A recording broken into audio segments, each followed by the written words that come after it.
right, what's up? Good morning. PT on Ice Daily Show. Happy Thursday. Dr. Jeff Moore here, currently serving as the CEO of ICE, lead faculty for the cervical and lumbar spine divisions. Great to have you all here on Thursday morning. It is Thursday, which means it is Gut Check Thursday. So let's start there, get the important stuff out of the way. Gut Check is 27-21-15-9. Hey, what's up, Kelsey?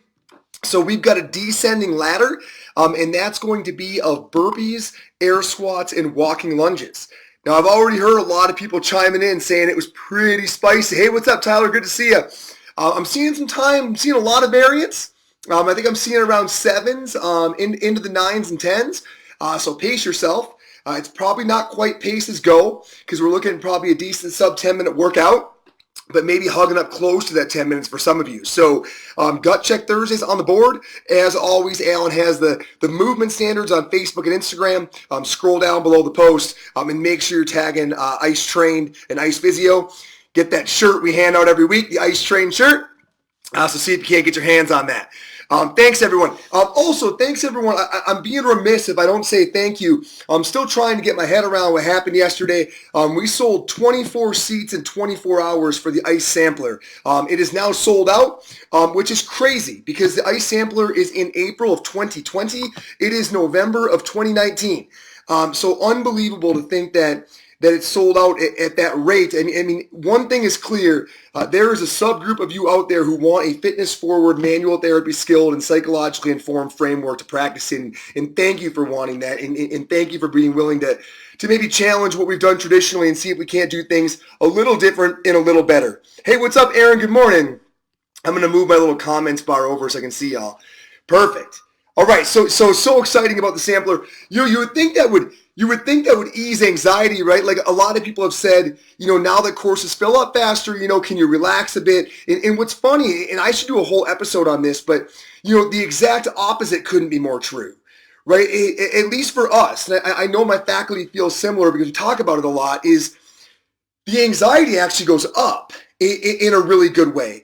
I mean, I probably have had, no more concern or feelings of nervousness about the sampler going perfect than I had last night after it sold out. Because when you think about it, that means so many more people committed early, right? They decided that was the product they wanted. They committed early. We don't do discounts, so everybody paid full price. That level of commitment and trust demands perfection, right? It deserves it. It sure as heck at least deserves perfect effort. Right, and so that means that the bar goes up, not down. So probably nothing gives me more existential dread that I deeply enjoy than something like this, where you all are that on board that early. And I'll do a whole episode sometime on kind of my pre-course preparation and what I do emotionally, because it means a lot to me as a professional. But more on that when I can do it right. So let's dive in. As far as upcoming courses, always want to let you all know we have quite a few here before we finish up the year. We've got a whole bunch of them going on this weekend. But then over the next few weeks, we've got CMFA in Victor, New York. That's going to be on the 16th, 17th. We have Total Spine Thrust in Connecticut. Justin's going to be over on the East Coast one more time, November 23rd, 24th. And then Jordan Berry is leading lumbar spine in South Carolina, December 7th and 8th. So if you want to grab that course, get somewhere warmer for a weekend in the beginning of December, Jordan will be down there December 7th, 8th. So quite a few options as we round out the year. Sampler no longer an option for those who are thinking about that next year. All right, let's do this. Leadership Thursday. On Leadership Thursday, we try and, I know sometimes we stay clinical because we're always in that mode, but we do want to bring you topics sometimes just about success and trying to build teams and build pathways that lead towards doing something great. And I think one of the keys to success that we need to talk about is allowing your staff or your colleagues or in your relationship, your spouse or your partner, your teammates to suck, right? I think that is an absolute key foundational pillar of success, is allowing the people who are on your team in whatever capacity to suck at something. And let me unpack and explain that, because I think we have to get our heads around it and get comfortable with this idea. So everybody's always out there preaching this concept of like hire out your weaknesses, right? Like play to your strengths, realize what you're good at and leverage that, and don't waste time trying to build up or improve the areas where you're naturally not talented. From a high-powered team perspective, I strongly agree with that.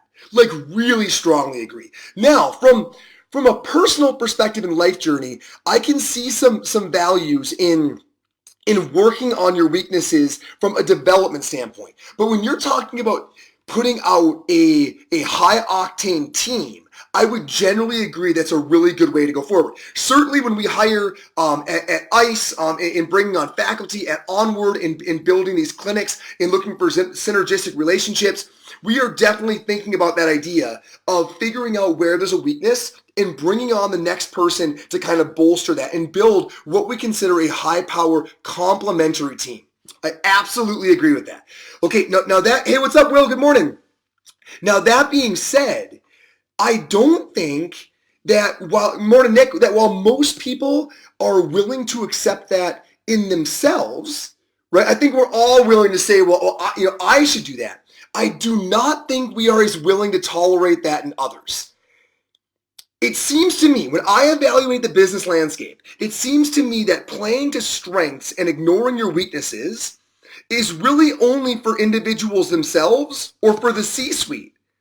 I don't see it being widely accepted across the platform, which doesn't make any sense. Because if you believe in the concept, if the concept is right, if the theory is right, then it should be applied universally.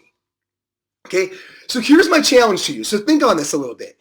Figure out where your colleagues or your teammates or what have you are absolutely inept and allow them to be inept in that area, in that domain. No repercussions, right? No attempt to correct or improve, right? If you want extra credit, encourage the ineptness. If you really want to practice what you preach. Let me give you some examples. And I'll try to keep this short because I want you to think on just this one point, but I'll give you some examples. Somebody on your team who is terrible at selling, right, but has some tremendous back-end skills, but is not incredible at being out there selling. Get someone to sell for them. When they try to sell, reprimand them. Hey, that's not your space. You didn't want to be there. You know it wasn't where your best efforts are utilized, as opposed to saying, gosh, why can't that person sell?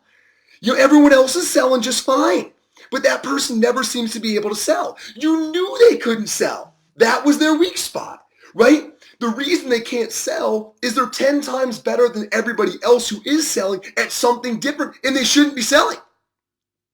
If somebody is terrible at communication but stellar at the computer, they shouldn't be holding up your company from an interpersonal relation standpoint, right? And you should be guiding them always back towards their strengths when they dabble in their weakness, if you really believe what you're telling me, right? It's so challenging to actually hold that part up. It's really easy to tell someone to play to their strengths, but when it comes to actually allowing for their weaknesses, which is an absolutely necessary component of allowing someone to play to their strengths, that part gets a lot more challenging.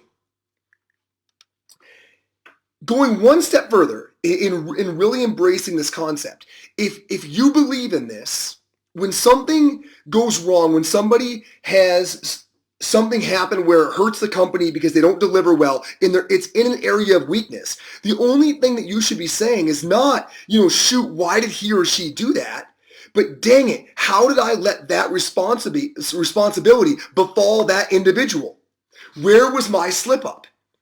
Right? Why was that person doing that? It wasn't their fault they didn't do it well. We know that's an area of weakness for them. The question is, why in the heck did I allow them to wind up in that position? Where did I screw up logistically? Where did I fail to bring on the right person? How did I allow that person to be operating in their area of weakness? Not, dang it, I wish they were better at that. That goes against the whole principle. Instead, why did my organizational skills fail us?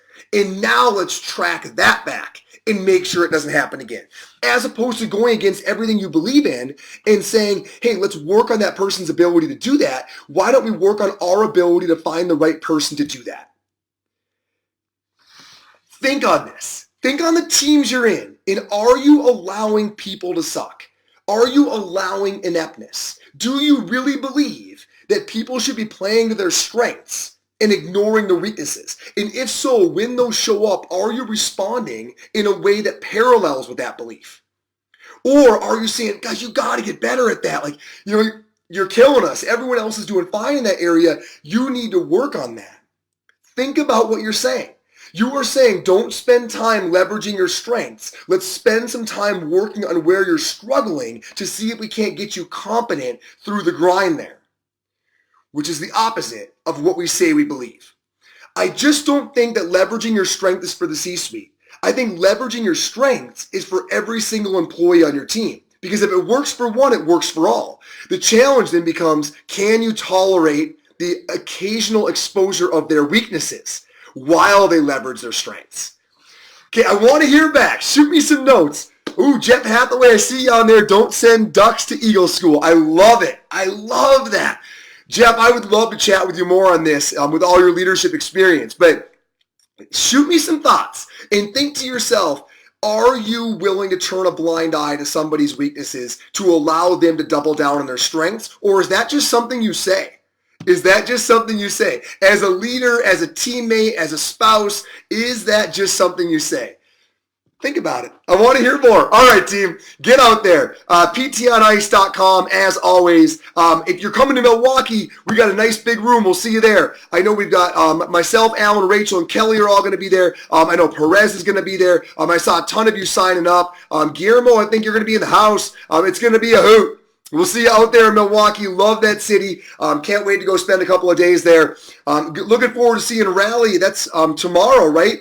We're working out 20.5. My calf is only going to allow certain things, but we'll do what we can. Hey, thanks, Jess. All right, team, get out of here. Go enjoy your day. Thanks again for the sampler. Still trying to get my head around that. Cheers, everybody.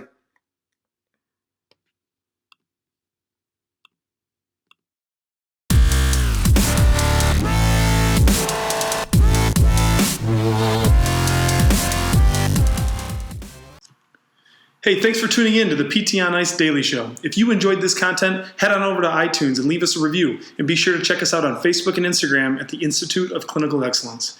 If you're interested in getting plugged into more ICE content on a weekly basis while earning CEUs from home, check out our virtual ICE online mentorship program at ptonice.com. While you're there, sign up for our Hump Day Hustling newsletter for a free email every Wednesday morning with our top 5 research articles and social media posts that we think are worth reading. Head over to ptonice.com and scroll to the bottom of the page to sign up.